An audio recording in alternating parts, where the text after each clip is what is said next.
வணக்கம் நண்பர்களே. இது அடுத்த 8th சோசியல் சயின்ஸ் புக்கோட அடுத்த பகுதி பார்ட் 5. இந்த பாடம் மக்களின் புரட்சி 8th சோசியல் சயின்ஸ் புக்கில் இருக்குது. மருது சகோதரர்கள் பொன்னாத்தாள் மற்றும் மூக்கையா பழனியப்பன் ஆகியோரின் மகன்கள் ஆவர். அது மருது சகோதரர்கள் அப்பா அம்மா பேர் என்னென்னா, அவங்க பேர் அம்மா பேர் பொன்னாத்தாள், மூக்கையா பழனியப்பன். அவங்களோட மகன்கள் தான் பெரிய மருது, சின்ன மருது. மூத்த சகோதரர் பெரிய மருது, வெள்ளை மருது. அது மூத்த சகோதரர் அவரை பெரிய மருதுன்னு சொல்லுவாங்க, வெள்ளை மருதுன்னு சொல்லுவாங்க. இளைய சகோதரர் சின்ன மருது, சின்ன மருது அப்படின்னு சொல்லுவாங்க. இவற்றில் மருது பாண்டியன் என்று அழைக்கப்பட்ட சின்ன மருது பிரபலமானவர். அப்போ மூத்த சகோதரர் பெரிய மருதோட இன்னொரு பேர் வெள்ளை மருது, சின்ன மருதோட இன்னொரு பேர் மருது பாண்டியன் அப்படின்னு அழைப்பாங்க. என்று அழைக்கப்பட்ட சின்ன மருது பிரபலமானவர். சின்ன மருது சிவகங்கையின் மன்னர் முத்து வடுகநாத பெரிய உடையதேவரிடம் பணிபுரிந்தார். அப்போ சின்ன மருது யாருன்னு கேட்டால் மருது பாண்டியன் என்று அழைக்கப்பட்டவர் சின்ன மருது தான்.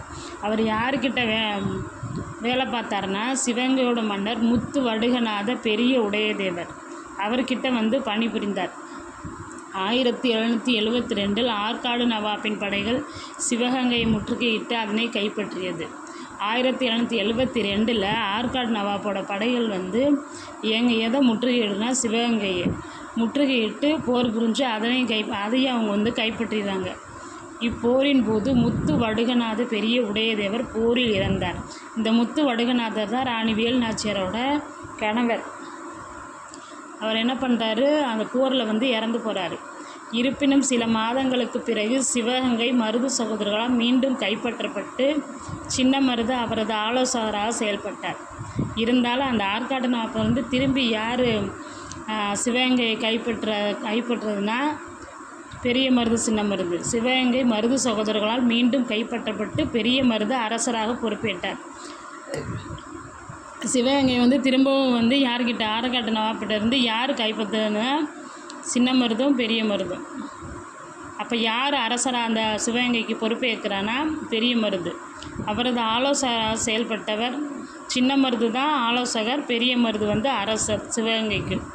ஆங்கிலேயர்களுக்கு எதிரான தீவிர நடவடிக்கைகளின் காரணமாக அவர் சிவகங்கை சிங்கம் என அழைக்கப்பட்டார்.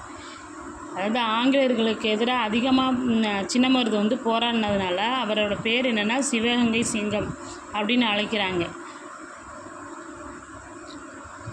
அதே மாதிரி ராணி வேலு நாச்சியாரோட வீரமங்கை, தென்னிந்தியாவின் ஜான்சி ராணின்னு சொல்லியிருப்பாங்க. சிவகங்கையின் சிங்கம் என அழைக்கப்பட்டவர் யாருன்னா, சின்ன மருது. அவர் தான் மருது பாண்டியன். 18ஆம் நூற்றாண்டின் பிற்பகுதியில் தென்னிந்தியாவில் மருது சகோதரர்களால் ஆங்கிலேயர்களுக்கு எதிரான கிளர்ச்சி நடைபெற்றது.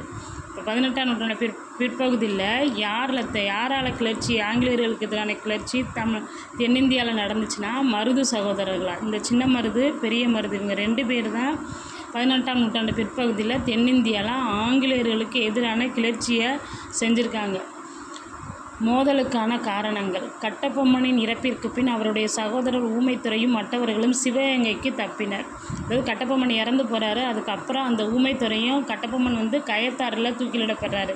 சிவசுப்பிரமணியம் நாகலாபுரத்தில் தூக்கிலிடப்படுறாரு. இது முன்னாடி இருக்க பகுதியில் பார்த்தோம்.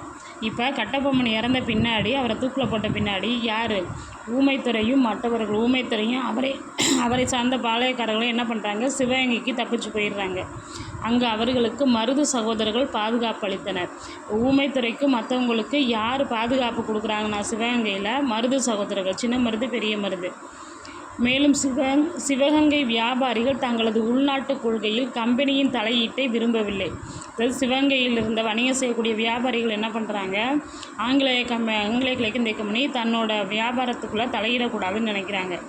இந்த 2 காரணங்களுக்காகவே கம்பெனி சிவகங்கைக்கு எதிராக போர் புரிந்தது.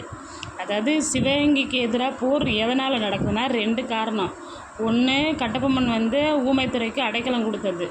2, அங்கே இருக்க வியாபாரிகள் ஆங்கிலேய கிழக்கிந்திய கம்பெனி தங்களோட வியாபாரத்தில் தலையிடக்கூடாதுன்னு நினைக்கிறாங்க. இந்த 2 காரணத்தினால தான் சிவகங்கைக்கு எதிராக ஆங்கிலேய கிழக்கிந்திய கம்பெனி போர் தொடுக்குது. தென்னிந்திய கிளர்ச்சி: பிப்ரவரி 1801 கட்டபொம்மனின் சகோதரர்களான ஊமைத்துறையும் செவத்தையாவும்